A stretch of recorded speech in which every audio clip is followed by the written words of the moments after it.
Evangelho, terça-feira da 20ª semana do Tempo Comum. O Senhor esteja convosco, Ele está no meio de nós. Proclamação do Evangelho de Jesus Cristo segundo São Mateus. Glória a vós, Senhor.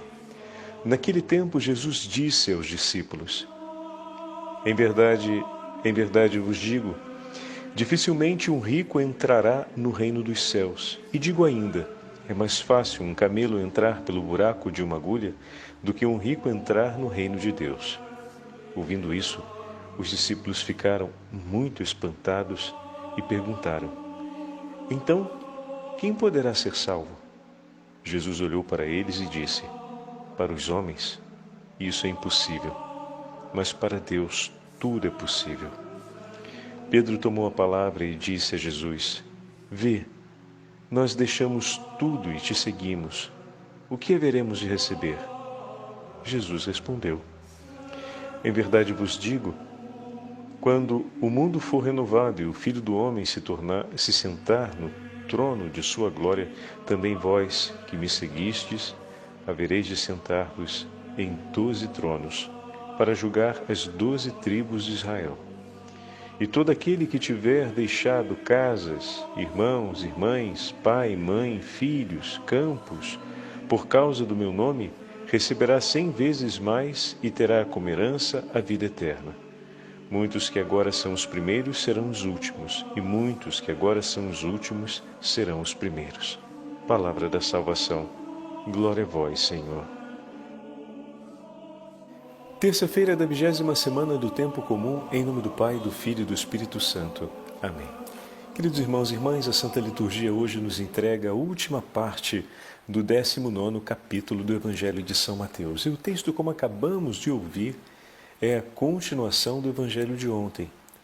Após a narrativa da vocação do jovem rico, Jesus toma a palavra junto com seus discípulos e diz a eles: em verdade vos digo que um rico dificilmente entrará no reino dos céus. E vos digo ainda, é mais fácil um camelo entrar no buraco de uma agulha do que o rico entrar no reino dos céus. Ao ouvirem isso, os discípulos se impressionam. Na tradição antiga de Israel, a riqueza era sinal de uma grande bênção de Deus e sinal também de que aquela pessoa, aos olhos de Deus, era muito estimada e gozava de grande dignidade.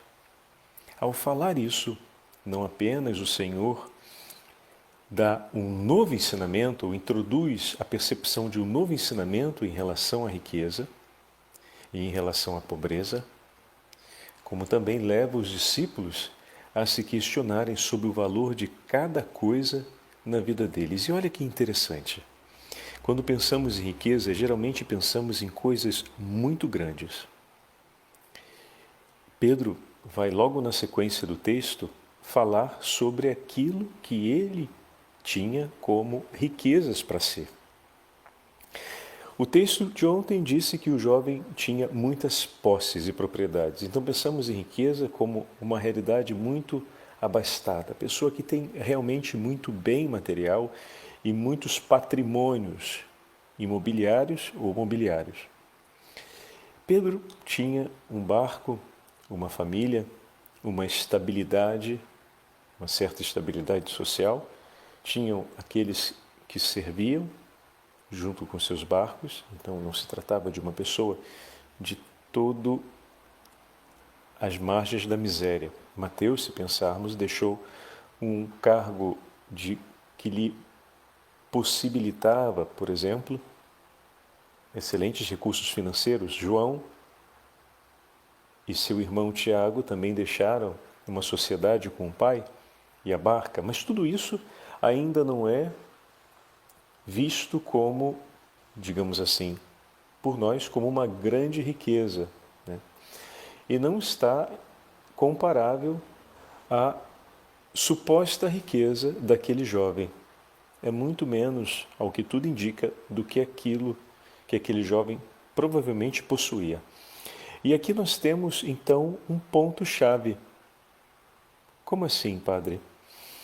Pedro apresenta uma preocupação sobre tudo o que deixou para seguir o Senhor e ali estavam as suas riquezas. A riqueza está ligada onde se liga o nosso coração. Como assim? Onde está o seu coração, ali estão as suas riquezas. O Senhor nos ensina isso e nos fala para pensarmos as coisas do céu, pensarmos as coisas eternas. E o nosso coração será rico de Deus.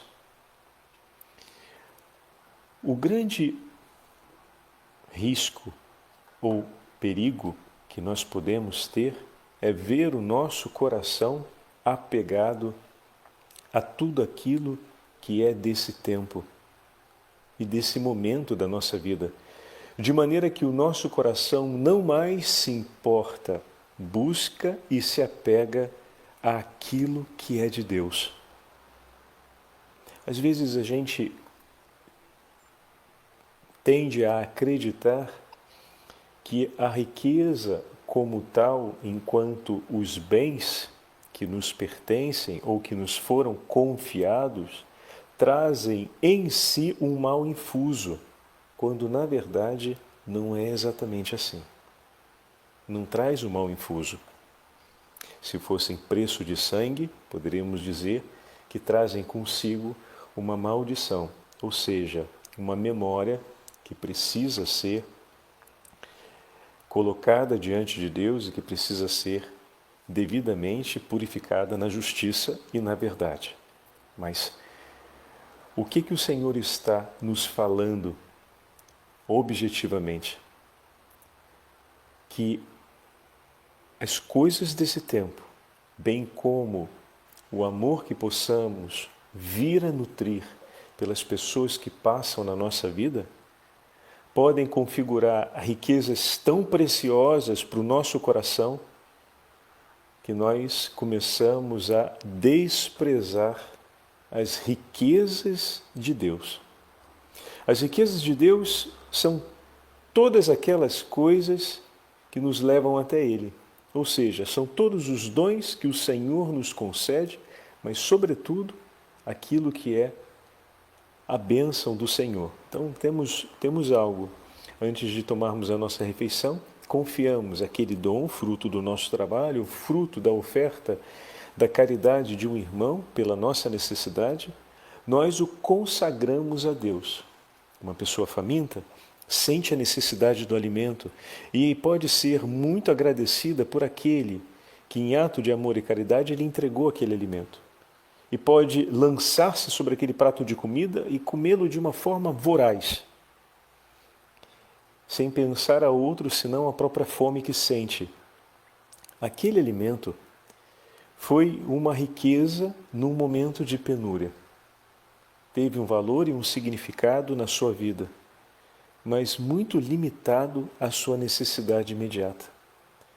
Quando, tomando nas mãos aquele alimento, rende graças a Deus, abençoa, agradece, pede a bênção do Senhor sobre aquele alimento, agradece ao Senhor pelo dom recebido, agradece pelas pessoas que o ofereceram, pede pela vida e pela necessidade dessas pessoas e, olha que interessante, faz a fome esperar, porque ao fazer isso você está fazendo a fome esperar. Ao cumprir esses gestos, se percebe e se reconhece que a riqueza está em Deus. Que a riqueza vem das mãos do Senhor, que na sua infinita misericórdia move e pode realizar o impossível, move céus e terra e pode realizar o impossível.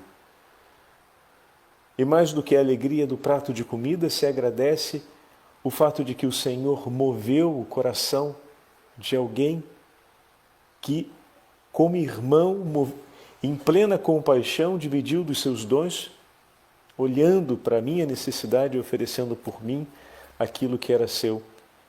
E hoje dou graças pelo alimento que tenho nas mãos, mas dou graças ainda mais porque o Senhor foi socorro por mim, sendo compaixão e misericórdia no coração daquele meu irmão. Estão percebendo? se com essa mesma naturalidade em relação à riqueza que vem de Deus, esse mesmo irmão do exemplo que a gente está dando, toma aquele prato de comida e faz a sua fome esperar um pouco mais, dividindo metade daquele prato de comida com outro amigo que está passando necessidade, que não está ali na hora, mas que ele sabe que também tem tanta fome quanto ele, e depois de agradecer e de render graças a quem lhe foi um socorro, e pegar aquela comida, e depois de agradecer a Deus, ir até aquele amigo e dizer, olha, acabei de receber, toma, pega um pouco, come comigo. O tesouro está se multiplicando e sendo ainda maior. Vocês estão percebendo aonde está o tesouro? Qual é a riqueza do coração de um cristão? Não está nos bens, nem está não está infuso nos bens, nem está infuso sobre as relações. Mas está diretamente relacionado a Deus e a tudo aquilo que vem dele. O homem rico de Deus sabe ser generoso, sabe render graças e sabe fazer-se dom nas mãos do Senhor por todos os seus irmãos e irmãs. Pedro se preocupa pelas riquezas que ele tinha, que não eram nada comparada às riquezas que tinham aquele outro. Mas ele deixou tudo. Aquele outro não deixou nada. Pedro demonstrou a prontidão de coração na resposta ao chamado do Senhor. Também Pedro, como André, seu irmão, buscavam a Deus e eram homens tementes ao Senhor. André, junto com João, percorriam longas léguas para ouvir a pregação de João Batista e para acompanhá-lo no Jordão. E eles que se preocupavam em buscar a vida eterna e em cumprir a justiça devida a Deus e prestar-lhe o culto que era justo, ao encontrarem Jesus e ao receberem o anúncio da vocação dos lábios do próprio Senhor, imediatamente deixaram tudo e seguiram. Aquele jovem do texto de ontem, não. Aqueles que o Senhor chama para o serviço do ministério, aqueles que o Senhor chama para, juntamente com Ele e na mesma condição que lhe foi própria, percorrer os 4 cantos da terra, na mesma condição que o Senhor percorreu, esses que o Senhor chama, a eles propõe também a aliança do celibato, da consagração total, de ter tudo o que lhe pertence e o seu inteiro coração entregue ao Senhor. Isso significa não se importar e não se vincular em afeto e amabilidade com as demais pessoas e assim terminar por se tornar uma pessoa acinzentada, sabe? Sem aquela beleza do colorido da vida, ou uma pessoa que estabelece relacionamentos de ordem genérica, ou seja, relacionamentos que são quase funcionais e se torna quase impessoal na forma de tratar os outros? Não, absolutamente não. Absolutamente não. Porque quem se consagra a Deus tem um gosto de amar o próximo e de tudo que Deus lhe confia, confiar em suas mãos. Tudo que Deus nos concede, conceder a Ele. Adquire o gosto de não ter nada para si e de tudo que tem, ter por amor a Cristo e ter para fazer Cristo amado. Assim, cada um dos consagrados é chamado a fazer do seu coração um verdadeiro coração pobre, por não possuir nada, mas ao mesmo tempo que é pobre nesse tempo, porque nada possui e em tudo depende, é extremamente rico, porque escolhe para si uma única riqueza, que é o próprio Deus, que com o seu amor e a sua misericórdia faz do seu coração, por fim, um dom absoluto também por seus irmãos. Nem mesmo a própria vida, o próprio tempo, a própria história lhe pertence mais. Tudo nas mãos de Deus se torna um dom. E o único tesouro é o mesmo tesouro do coração de Cristo. Fazer a vontade do Pai. Ao dizer aquilo, Pedro apresenta ainda o seu receio. Como assim, Padre? Aquela pontinha de medo. Nós deixamos tudo para te seguir, Senhor. Que recompensa nos espera? Em outras palavras, acalenta o nosso coração, Senhor, porque de certa forma vem um frio na barriga por tudo que deixei, e diante de todas essas páginas que não são só belas, mas bem exigentes, vem aquele receio de talvez não conseguir ou de ver o meu coração tentando novamente pegar de volta o que antes já lhe entreguei. E o Senhor, com tanta clareza, promete a eles, meus irmãos e minhas irmãs. Então nós estamos aqui diante do próprio Senhor que faz uma promessa. Vejam, continuam vivendo a mesma vida que o Senhor, a mesma sorte do Senhor, não têm onde reclinar a cabeça, muitas vezes precisam sair da região da Judéia por causa da perseguição dos judeus, vivem da caridade do próximo.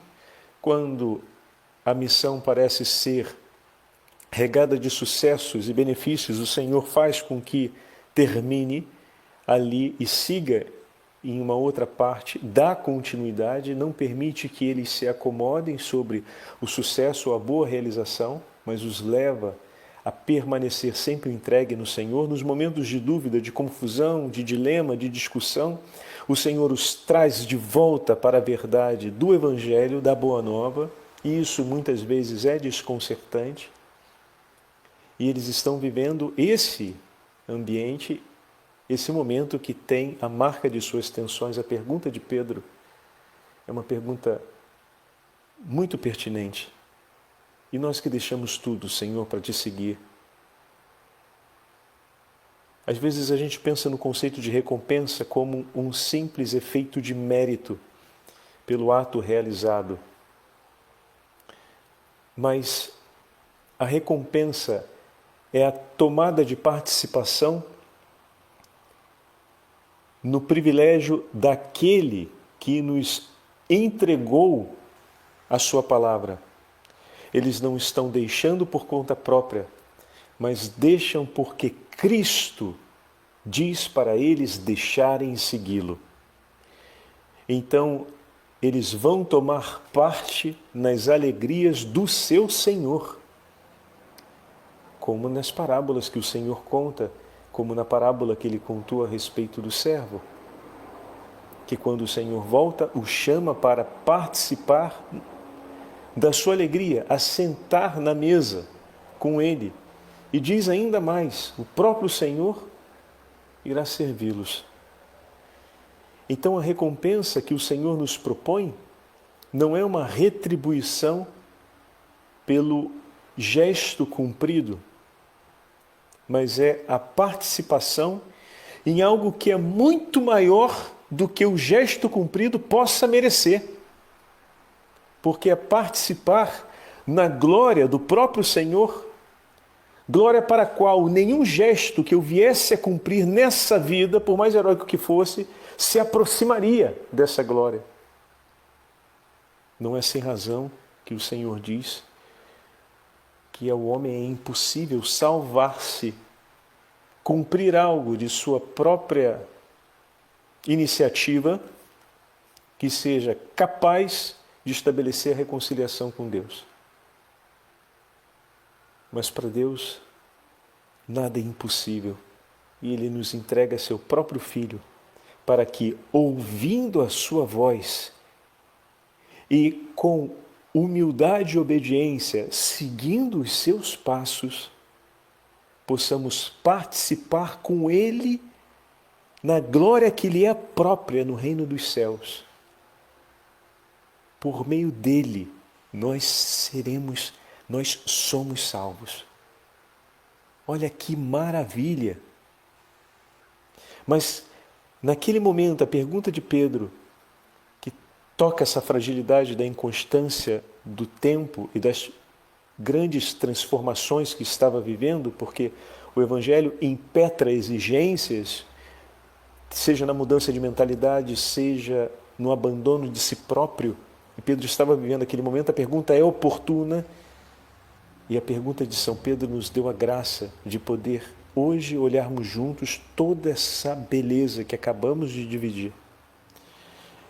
E o Senhor diz para eles: assentarão no reino dos céus em tronos preparados junto ao Cordeiro. Meu irmão, minha irmã, para eles que são de origem judaica, significa sentar à altura dos patriarcas, significa a mais alta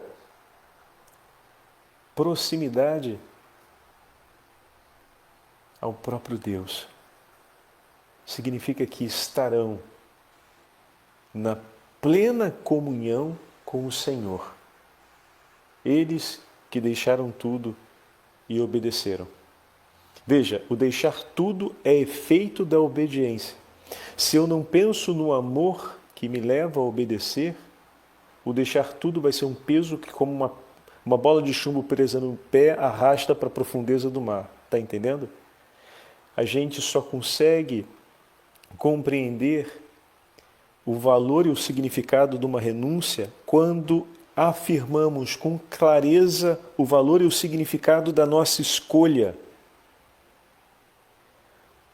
Às vezes me preocupo que vejo alguns irmãos na vida consagrada fazendo o contrário, tentando explicar o valor da renúncia que estão vivendo, o valor dos sacrifícios que estão vivendo, sem fazer memória do significado e do valor da escolha que fizeram. E isso com o tempo se torna tão confuso e ao mesmo tempo dispersa tanto a sensibilidade do coração que agrega muito pouco ao heroísmo da própria perseverança da vida consagrada e termina dispersando. É preciso reafirmar o valor da nossa escolha e falar quantas vezes for necessário o significado dessa escolha para a minha vida. A renúncia nós a refletimos a partir da fé que renovamos no chamado que o Senhor nos fez. É ali que começa tudo.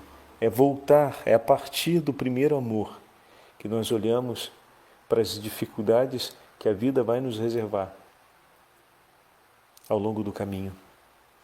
E naquele momento, o Senhor entrega uma promessa aos discípulos, que vai ser com certeza recordada no íntimo do coração deles em muitos momentos, como consolação para renovarem aquela primeira e imediata escolha que fizeram para seguir a Cristo. Não apenas a memória do testemunho do amor do Senhor por eles, mas também as promessas feitas pelo Senhor, como a gente já falou várias vezes, esses dois elementos, eles precisam ser recordados porque são fonte de consolação nos momentos difíceis. Para quê? Para reafirmarmos a escolha que fizemos e para dizermos outra vez ao Senhor: sim, seja feito segundo a sua vontade. Eu permaneço contigo, Senhor, onde quer que o Senhor vá. Por onde o Senhor me enviar, é contigo que eu permaneço e não quero outra coisa senão a tua vontade. Essa declaração não nasce sem essa passagem precedente na nossa vida, sem que haja esse momento. É importante. Estamos fazendo na meditação de hoje uma grande reflexão sobre o laço da vida vocacional. O primeiro momento da vida vocacional é a renovação dessa aliança na vida vocacional. E nós temos, eu queria dividir com vocês um texto que ontem não tivemos a chance de dividir, porque ontem falamos bem intensamente aos casais que nos acompanham e às famílias que nos acompanham. Hoje o padre já está falando mais para os consagrados, mas tanto o texto de ontem quanto o texto de hoje vale para todos nós batizados. Ontem a ênfase foi maior para a vida familiar e o padre chamou atenção para esse detalhe dentro do texto que fala sobre a radicalidade da entrega na vida consagrada, que é a parábola do jovem, o texto, perdão, dizendo, do jovem rico. Na tradição da igreja sempre foi interpretado com esse valor, onde eu, que não sou um consagrado, ou que não tenho a vocação, a vida consagrada, me coloco. E ontem vimos, de maneira tão delicada e tão significativa, né, esse lugar. Naquele que educa, naquele que conduz os filhos no desejo pelas coisas de Deus e pela eternidade. É assim que preparamos, né, a boa semente. E se daqui a pouco, no decurso da vida, o Senhor revelar ao nosso pequeno, à nossa pequena, que os chama a uma audácia ainda maior, a uma entrega ainda maior, a totalidade da entrega da vida ao Senhor, bendito seja Deus. Bendito seja Deus. Então, víamos ontem um exemplo do rei Estevão da Hungria, e falando sobre esse mesmo elemento que eu acabei de falar com vocês, eu queria trazer aqui, porque ontem tocamos bastante sobre esse aspecto, como orientar, como educar os nossos filhos para que eles sejam homens e mulheres que busquem as coisas de Deus, busquem a vida eterna, desejem as coisas do alto e ao mesmo tempo se abram de coração e se abram verdadeiramente para querer ouvir de Deus qual é o projeto de vida que Deus tem para eles. Senhor, qual é o projeto de vida que o Senhor tem para mim? Qual é a vocação que o Senhor sonhou e desejou para mim? Fala, Senhor. Mas é preciso aprendermos a buscar ao Senhor, porque Ele fala conosco no decorrer desse caminho na busca pelas coisas eternas, como vimos nos apóstolos, como vimos ontem.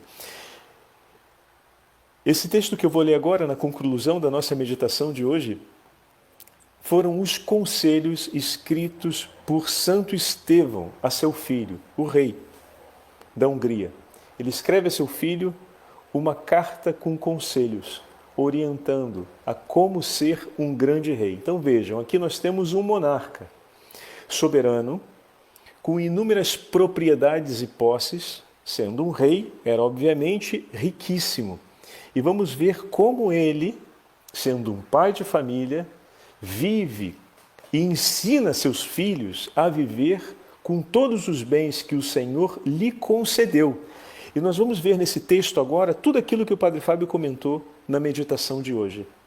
Ou seja, o que é ter um coração que tem como única riqueza Deus, e recebendo nas mãos tantos bens materiais e espirituais, não se apega a nenhum deles, mas permanece ligado exclusivamente a Deus. E a partir dessa aliança com o Senhor, tudo que do Senhor recebe, sabe oferecer ao ponto de preparar o seu coração para ser a sua própria vida uma oferta de amor nas mãos de Deus por todos aqueles que forem necessitados da sua misericórdia. Fantástico!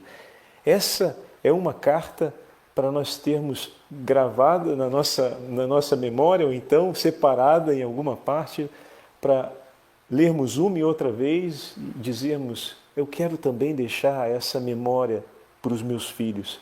Eu quero ensinar aos meus filhos esse caminho. Então que hoje nós possamos pedir a intercessão de Santo Estevão da Hungria, para que Nos ajude, todos aqueles que são pais e mães, que conduzem uma família, a saberem e a deixarem como testemunho, como herança para os seus filhos, esses conselhos que esse santo monarca deixou para o seu pequeno filho, a fim de que, crescendo, se tornasse um homem de Deus, como ele mesmo vai falar. É lindíssimo. Ouçamos. Escuta, meu filho, os ensinamentos de teu pai. Em primeiro lugar, se desejas honrar a coroa real, recomendo-te, aconselho e exorto, ó meu filho muito amado, que guardes a fé católica e apostólica com tanta diligência e cuidado, que te tornes um exemplo para todos os que da parte de Deus te estão sujeitos. E todos os eclesiásticos, com razão, te denominem o verdadeiro homem de fé cristã, sem a qual não tenhas dúvida. Não te poderás dizer cristão nem filho da igreja. No Palácio Real, depois da fé, a igreja ocupa o segundo lugar. Ela que foi plantada por nosso Senhor Jesus Cristo. Em seguida, transplantada, solidamente edificada e espalhada pelo universo por seus membros, os apóstolos e os santos padres. Embora gerando sempre nova prole, em alguns lugares é considerada antiga. Em nossa monarquia, filho, ela é ainda jovem e recente, ele se refere à fé católica, à presença da igreja. Por esse motivo, olha que lindo, meus irmãos, por esse motivo, precisa de protetores mais precavidos e declarados. Imagina agora na nossa família. Talvez na sua história de família tenha tido um lapso nas últimas gerações de um distanciamento ou quase abandono da fé católica. E hoje, esse nosso caminho, que já vai para há quase 2 anos juntos, tem feito de nós essa nova geração, essa geração que toma nas mãos esse tesouro e que precisa assumir o compromisso de ser protetores mais precavidos e declarados. Belíssimo. Continuando. Não conheça que por teu desleixo, preguiça e negligência seja destruído e aniquilado o que a divina clemência nos concedeu sem merecimento de nossa parte e com tamanha abundância. Meu filho muito querido, ouça de meu coração, esperança da continuidade de nossa linhagem, rogo-te e ordeno que por tudo e em tudo, firmado na piedade, seja, meu filho, propício não apenas aos parentes e próximos, ou aos príncipes e aos chefes, ou aos ricos ou vizinhos e povos, mas também aos estrangeiros e a todos que te procurarem e a ti pedirem socorro. Pois a prática da compaixão te leva à máxima felicidade nessa vida e na eternidade. Sê misericordioso, filho meu, para com os oprimidos, guardando sempre no fundo do coração um exemplo do Senhor, que era a misericórdia e não o sacrifício. Mateus capítulo 9. Sê paciente com todos, filho meu, não apenas com os poderosos, mas também com os pequeninos e mais dispersos. Sê, enfim, forte, para que a prosperidade não te ensoberbeça ou a adversidade não te abata. Sê também humilde, para que Deus te eleve agora e no futuro. Sê ainda, filho meu, um homem modesto, e a ninguém castigues ou condenes em excesso. Sê manso, para não faltares à justiça. Sê fidalgo, de modo a jamais infligir deliberadamente um ultraje e uma humilhação a alguém. Sê casto, para evitares, como aguilhão da morte, todo o mau cheiro da luxúria. Todas essas coisas ditas acima, reunidas, tecem a coroa real, porque sem ela ninguém consegue reinar aqui, nem chegar ao reino dos céus. Belíssimas as palavras. Não é para ouvir uma e outra vez, e para guardarmos no coração as palavras desse santo rei, os conselhos que ele tem e que ele reserva para o seu filho, que sejam esses os conselhos que nós possamos transmitir à geração que o Senhor nos encarregou de educar e de amar e de fazer conhecer a beleza e a profundidade da nossa fé e a imensidão da misericórdia de Deus. O Senhor esteja convosco, Ele está no meio de nós. Pela intercessão de Santo Estevão, rei da Hungria, e da Santíssima Mãe de Deus, Rainha dos Céus, abençoe-vos o Deus Todo-Poderoso, Pai, Filho e Espírito Santo. Amém.